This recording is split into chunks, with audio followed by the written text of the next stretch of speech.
네, 오늘은 관면지터 월세 임대 전략 및 성주 임대 방에 대해서 알아보도록 하겠습니다. 네, 오늘 아침에 포스팅한 블로그고요. 그 내용을 토대로 해서 영상을 찍었습니다. 강명지터 질서는 센터 월세 임대 전략이 필요한가라는 질문에 대해서 필요할 수도 있고 필요하지 않을 수도 있습니다라고 답하겠습니다. 네, 하지만 입주 지정 기간 초기에 공시기간도 최소화하고 임대 수익도 실현하고 고민도 해결하신다면은 임대 계획을 세우시는 게 더 좋으시겠죠. 임대 공급자가 되시면 자주 사용하는 말씀이 있으세요. 그 말씀에 답변을 하면서 영상을 찍을게요. 1번 시장 상황은 어떤가요? 임대차 시장에서 이 질문은 손님이 많냐 적냐, 계약이 잘 되냐 안 되냐 그런 의미를 두고 하는 질문이 될 텐데요. 부동산 시장도 성수기와 비수기가 있습니다. 일반적으로 성수기는 2월달, 3월달, 4월달로 보고 있고요. 네, 그래서 5월달까지는 좋습니다. 6월달, 7월달은 약간 이제 주춤해요. 그다음 7월달 말부터 8월달 또 잠깐 살아나고, 네, 9월달 추석 정도에서 또 약간 또 멈추고, 네, 그게 이제 어떤 흐름인데, 바이오리드 흐름처럼 상승과 하락도 반복을 하기도 하고, 또 어쩔 때는 평균 수치를 보여주기도 하고, 또 급등과 급락으로 손님이 갑자기 단절되는 현상이 발생하기도 하는데, 네, 그렇다 보니까 시장 상황 파악은 그 주기에 따라서 일주일이든 2주일이든 한 달 단위든 이렇게 파악을 하시는 게 좋고, 네, 너무 긍정적인 답변도 좋지 않고요. 또 너무 비관적인 답변을 들으셨다 해서 아예 손님이 안 오지 않습니다. 네, 충분히 계약이 될 수 있으니까 항상 긍정적인 마음으로 시장을 바라보시면 좋겠습니다. 네, 2번 요즘 시세는 어때요? 시세는 사실 임대 공급자의 고유 영역이에요. 네, 월세를 얼마에 내냐에 따라서 월세가가 쌓이고 쌓여서 시세가 형성되는 겁니다. 근데 그 시세가 대체 어떻게 형성이 되는가 여부는 좀 알아야 되겠죠. 10평 분양가에서 부가세를 제외한 금액으로 해서 공급금액을 산정을 합니다. 네, 부가세는 환급 받으셨기 때문에 순수 투자금에 투입하면 안 돼요. 네, 17평은 세 가지 타입이 있고요. 각 층별로 분양가는 다릅니다. 거기서 이제 공급금의 평균가를 선정을 했어요. 대부분 2억 5천, 2억 5천 7백까지 있죠. 네, 노란색 한번 읽어보셔야 되고. 네, 17평을 선정한 이유는요. 광명지타에서 가장 많습니다. 네, 710호실 중에서 무려 180호실이나 있고 비중은 25.77%입니다. 네, 4개 중에 하나는 17평이라는 얘기가 되는 거예요. 네, 그 내용 내려가고요. 네, 공급금의 평가가 산정됐으면 4%, 4.5%, 5% 우리가 많이 접했던 어떤 수익률 그걸 기준으로 해서 대입을 시킵니다. 그러면은 17평 C타입 같은 경우는 85만원, 96만원, 107만원 정도의 월세가 나오는데 이 금액이 형성되는 최초의 금액입니다. 하지만 이 금액으로 물론 이제 단위는 끊겠죠. 85만원이면 85만원, 96만원, 95만원, 107만원, 105만원이 되겠죠. 그렇게 된 금액으로 꾸준히 유지가 된다면 이 시세는 이 월세가는 시세가 됩니다. 이런 시세에 또 영향을 주는 것 중에 하나는 이제 지역적인 요인도 있어요. 광명지터 입주 초기 시세에 영향을 주는 지역적 요인도 한번 살펴봐야 되는데 소화동에는 광명지타워 외에도 에이스 광명타워도 있고 광명 테크노파크도 있습니다. 하지만 이 두 지산센터는 광명지타워에 직접적 영향을 주지는 않아요. 오래된 구축 건물이 한 점도 있고 그리고 입주율이 높습니다. 그리고 제조업 평형, 제조업종에 대부분 사업체들이 입주가 돼 있다 보니까 광명지타워는 소형 평형이죠. 그 부분 관련해서 한번 내용을 볼게요. 광명지타워 이제 주요 내역인데요. 지산센터의 주요 내역입니다. 보시는 바와 같이 광명 테크노파크도 있고, 광명지타워, 에이스 광명타워가 있는데, 좀 보시는 바와 같이 광명지타워 같은 경우는 12평, 17평, 35평 이렇게가 비중이 좀 많아요. 근데 왼편에 이제 광명 테크노파크를 보면요, 소형 평형은 17평은 하나밖에 없고 그 밑으로 20평 이하는 아예 없습니다. 그렇게 따지면은 48평, 50평, 51평, 53평이 비중이 많죠. 그리고 이제 에이스 광명타워 같은 경우도 보면은 16평 2개 빼고는 20평 이하는 없다고 보시면 돼요. 그렇게 따지면 36평, 37평, 38평 이렇게밖에 비중이 있는데 그만큼 이제 보시는 바와 같이 광명지타워 빼고는 소형평형의 비중이 작다는 거예요. 광명지타에 직접적 영향을 주는 요인은 소화동이 아니라 아마 일직동에서 나타날 수 있는데요. 일직동에는요, 광명지타와 동일 세대의 지산업센터가 3개나 있습니다. 한번 볼게요. 광명역세권지구 일직동을 얘기하는 거야. 광명역 N클러스터도 있고, JDC 광명역 자이타워 있고, 자이타워는 입주가 2019년 8월이다 보니까 벌써 이제 좀 됐어요. 입주율도 높고, N클러스도 거의 입주율이 80%, 90% 넘어섰기 때문에 상관이 없는데, JDC 광명역 2021년 11월 말에 준공이 됐는데요. 평형을 보면 20평, 28평, 30평이 주력 평형이에요. 그리고 보시면 20평 이하로 봤을 때는 별로 수량이 없죠. 그래서 20평 이하까지는 광명지타워 최종 영향은 없을 텐데 그 이상의 평형에서는 GIDC가 영향을 줄 수가 있어요.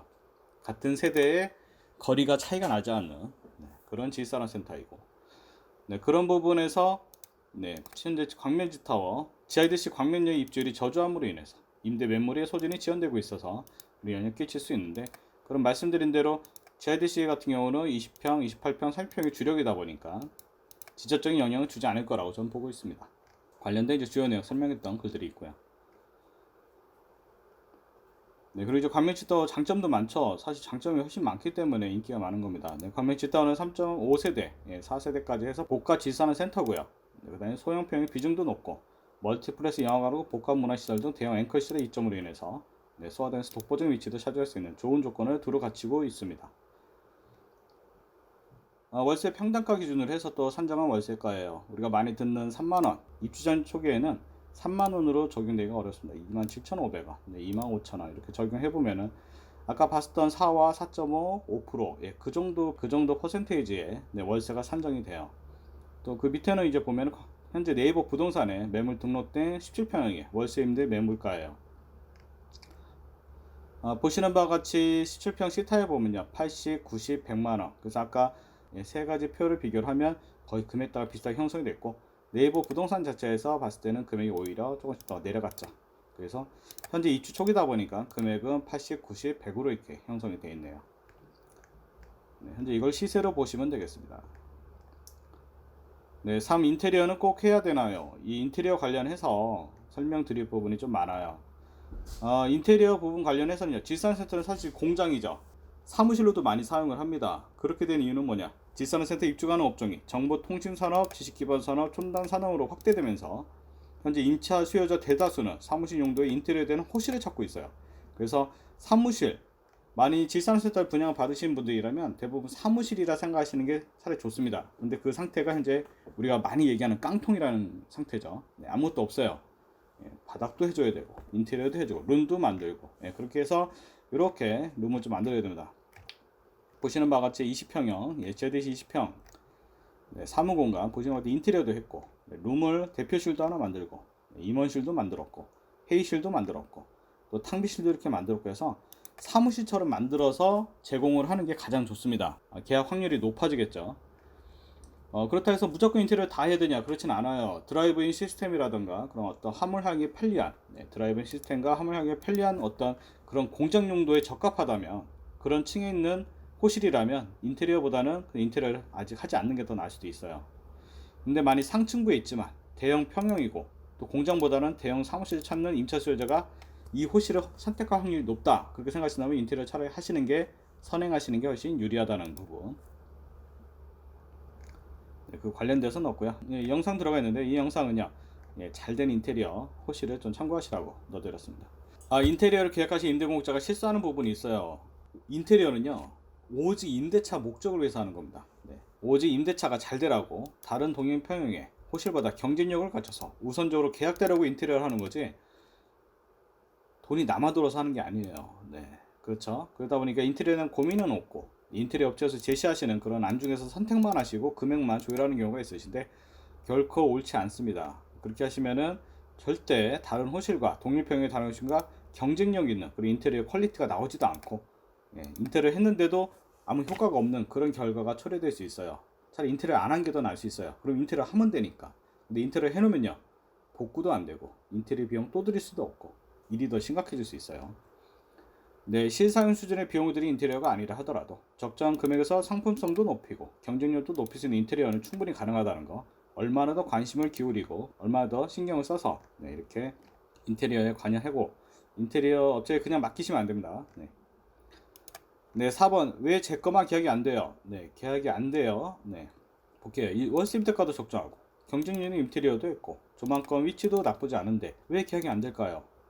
그 예를 17평형으로 한번 얘기를 해볼게요. 17평형은 총 3가지 타입이 있다고 그랬죠. 보시는 바와 같이 한번 볼게요.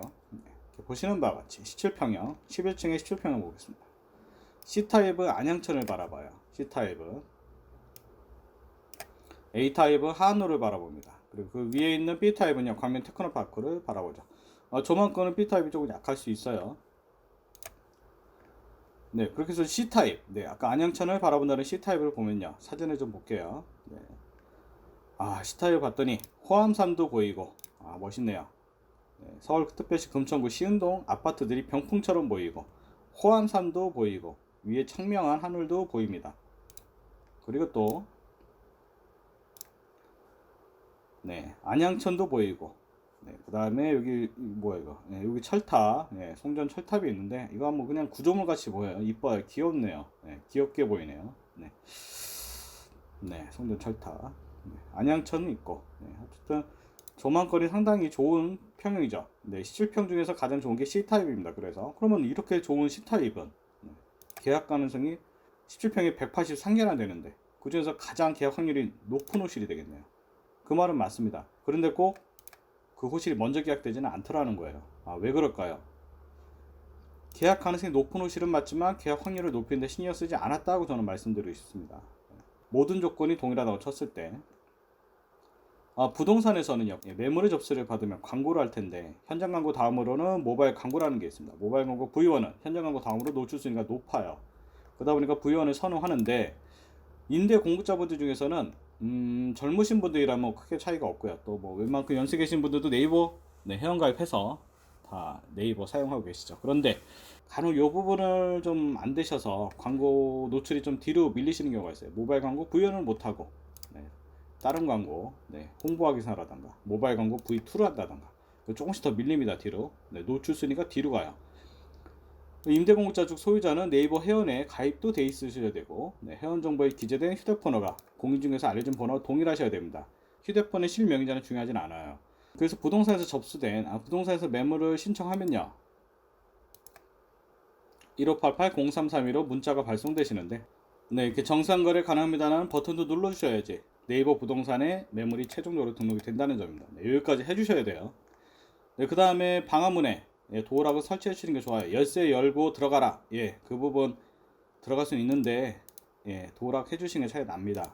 훨씬 좋아요. 도어락 얼마 안 하기 때문에 설치 그냥 해주셔갖고 부동산 직원이 손님을 모시고서 쉽게 좀 볼 수 있도록 해주시는 게 차라리 더 좋다는 거.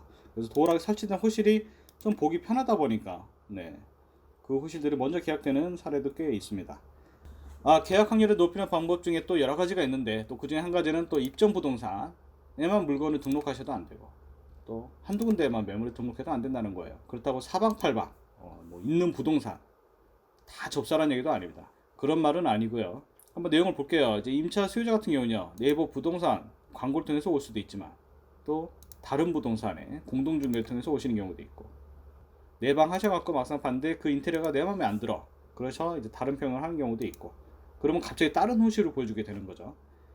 그리고 면적이 생각보다 크거나 작다고 생각해서 또 다른 평으로 매물을 또 바꿔서 보기도 하고 그러면 광고와 또 다른 매물을 보게 되는 거예요. 또 다양한 루트 손님에게 브리핑하는 공인중개사가 또 그날 브리핑을 했냐 안 했냐에 따라서 계약률이 달라질 수 있기 때문에 임대 계획을 또 새롭게 짜실 수 있는 부분도 있기 때문에 꼭 한번 읽어보셨으면 하는 바람입니다. 누구는 얼마에 되었다 하던데요. 그냥 부러우면 지는 거예요. 렌트프리가 파격적일 수도 있고요. 임차 수요자가 요구하는 모든 조건 대폭 수용했을 수도 있고 계약기간도 1년도 2년도 아니고 단기일 수도 있습니다. 그건 누구도 몰라요. 계약 당사자만 알고 있는 거예요. 그렇기 때문에 계약된 거 중요하지 않습니다. 내게 계약이 돼야죠. 그래서 근데 단지 이제 이 부분이 있어요. 어떤 임대인분들은요 매물을 접수해 주시면서 계약을 한다고 하면 그때 협의해준다. 금액도 내고해준다 하시는 분들이 있는데 차라리 내고가 가능한 금액이라면 처음부터 내고 가능한 금액으로 물건을 접수할 수 있게 해주시고 또 광고할 수 있게 해주시는 게 차라리 낫습니다. 그 금액으로 매물을 접수하는 게 훨씬 유리해요. 광고도 우선적으로 해줄 수 있고 왜? 경쟁력이 있으니까요. 또 노출 순위가 밀리면 또 알아서 반복적으로 올려줘요. 한번 올리면 30일 네이버 부동산의 광고는 30일 정도 되는데 10일 단위로 올릴 수도 있고 7일 단위도 올릴 수 있어요. 뒤로 밀리니까 그건 또 올려주고 그만큼 경쟁력 있는 물건이다 보니까 매물을 자꾸 반복적으로 올려주고 또 손님이 왔을 때도 반복적으로 또 브리핑 하겠죠. 그렇게 해서 계약 확률을 높여야 되는 겁니다. 이런 누구 엄마 계약됐다는 얘기는 그냥 들으실 필요 없어요. 내 거 될 때까지는 굳은 심지로 가셔야 되는 거예요. 마무리하겠습니다. 답은 정해져 있지도 않고요. 옳고 그름의 차이 또한 크지 않다는 말로 제가 마무리할 텐데요. 즉 오늘 말씀드린 부분에서 제 얘기가 다 옳지도 않습니다. 또 제 얘기가 틀리지도 않고 그래서 이 부분을 임대인이 되셨으면 이제 어떻게 임대 방향을 어떻게 세우고 또 이번이 끝이 아니잖아요. 또 다른 지사에서 분양을 받을 수도 있고 또 다른 섹스 오피스를 분양받을 수도 있는데 동일합니다. 이런 임대차 처음 입주 초기에 어떻게 임대차를 놓냐에 따라서 성공적 임대 전략을 세우냐에 따라서 어떤 방향으로 포지션을 잡느냐에 따라서 임대 공시 기간도 줄일 수 있고 임대 수익도 빨리 실현할 수 있는 그런 임대인분이 되시길 바라겠습니다. 저는 지산 멘토와 7개의 방이었습니다. 감사합니다.